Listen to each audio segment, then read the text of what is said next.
Assalamualaikum warahmatullahi wabarakatuh. Yang saya hormati Pak Salahuddin sebagai pembimbing mata pelajaran PPKN. Perkenalkan, nama saya Emilia Yudisrina dari kelas 10-4. Di sini saya akan menjelaskan tentang Pancasila, penerapan Pancasila dalam kehidupan sehari-hari, dan Pancasila dalam kehidupan global.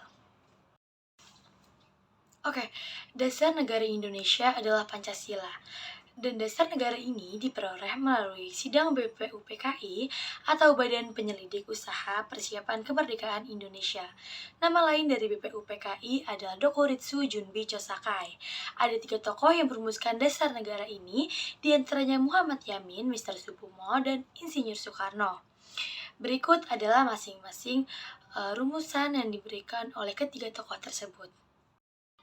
Oke, adapun dari Muhammad Yamin sendiri, yang pertama ketuhanan yang Maha Esa, yang kedua kebangsaan persatuan Indonesia, yang ketiga rasa kemanusiaan yang adil dan beradab, yang keempat kerakyatan yang dipimpin oleh hikmat kebijaksanaan dalam permusyawaratan atau perwakilan, dan yang kelima keadilan sosial bagi seluruh rakyat Indonesia.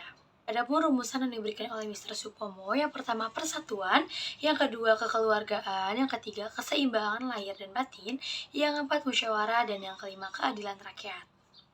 Oke, adapun rumusan yang diberikan oleh Insinyur Soekarno, yang pertama kebangsaan Indonesia, yang kedua internasionalisme perikemanusiaan, yang ketiga mufakat atau demokrasi, yang keempat kesejahteraan sosial, dan yang kelima ketuhanan yang berkebudayaan. Pemikiran ketiga orang tersebut kemudian dikaji oleh Panitia 9 pada tanggal 22 Juni 1945, yang pada akhirnya melahirkan suatu rumusan yang dikenal dengan Piagam Jakarta yang memberikan gambaran tentang maksud dan tujuan dan dasar negara Indonesia merdeka. Isi Piagam Jakarta yang telah dikaji oleh Panitia 9 adalah sebagai berikut. Ketuhanan dengan kewajiban menjalankan syariat Islam bagi pemeluk-pemeluknya, kemanusiaan yang adil dan beradab, persatuan Indonesia, kerakyatan yang dipimpin oleh hikmat kebijaksanaan dalam permusyawaratan atau perwakilan, serta keadilan sosial bagi seluruh rakyat Indonesia. Oke, kita masuk ke dalam Pancasila sebagai dasar negara atau penerapan Pancasila dalam kehidupan sehari-hari. Sila yang pertama ketuhanan yang Maha Esa, dan contohnya berdoa sebelum memulai sesuatu, menjalankan kewajiban terhadap Tuhan, dan mengembangkan sikap toleransi.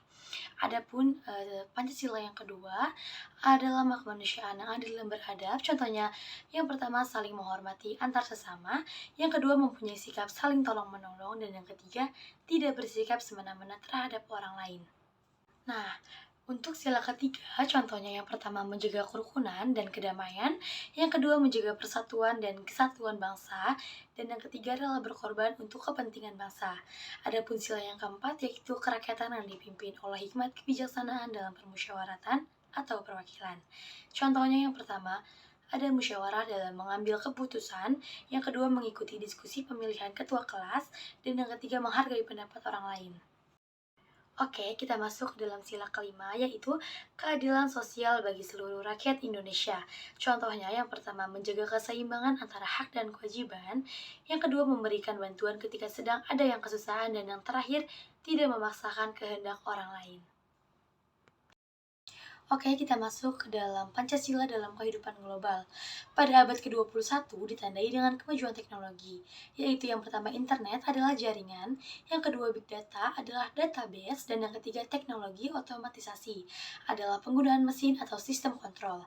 Dan dari kemajuan itu pun terdapat dampaknya yang mengakibatkan tersebarnya berbagai informasi, yaitu hoax atau informasi palsu atau berita bohong, dan yang kedua post-truth atau kebohongan yang dapat menyamar menjadi kebenaran. Selain teknologi informasi, dampak kemajuan teknologi berdampak pada pribadi seseorang.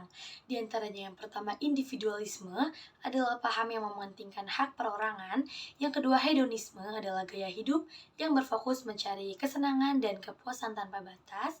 Dan yang ketiga, konsumerisme adalah paham yang mengubah perilaku manusia untuk melakukan sebuah kegiatan membeli-beli secara berlebihan. Pancasila sebagai ideologi negara terkandung nilai-nilai di dalamnya, yaitu yang pertama nilai dasar adalah nilai yang di dalamnya bersifat universal dan terkandung cita-cita, tujuan, serta nilai-nilai yang baik dan benar. Yang kedua nilai instrumental adalah nilai hukum, dan yang ketiga nilai praksis adalah realisasi nilai yang berlaku dalam bentuk yang bersifat fakta. Selain nilai-nilai tadi, Pancasila terkandung nilai-nilai lainnya sebagai penguat nilai-nilai sebelumnya. Nilai-nilai tersebut yaitu yang pertama nilai idealitas adalah suatu ideologi perlu mengandung cita-cita yang ingin dicapai dalam kehidupan. Yang kedua, fleksibilitas adalah kemampuan untuk beradaptasi dan bekerja dengan efektif dalam situasi yang berbeda. Dan yang ketiga adalah dimensi realita adalah nilai-nilai ideologi bersumber dari nilai nyata hidup di dalam masyarakat. Oke, materi kali ini sudah selesai. Mohon maaf jika ada salah-salah kata. Wassalamualaikum warahmatullahi wabarakatuh.